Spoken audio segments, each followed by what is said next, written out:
அபிஷேகம் செய்து ஆவியினாலே அபிஷேகம் செய்து அன்பு வசனத்தால் நடத்துகின்றாரே, அன்பு வசனத்தால் நடத்துகின்றாரே.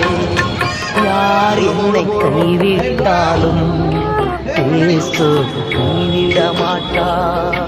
யார் என்னை கைவிட்டாலும் இயேசு கைவிட மாட்டார், கைவிட மாட்டார், கைவிட மாட்டார், கைவிடவே மாட்டார்.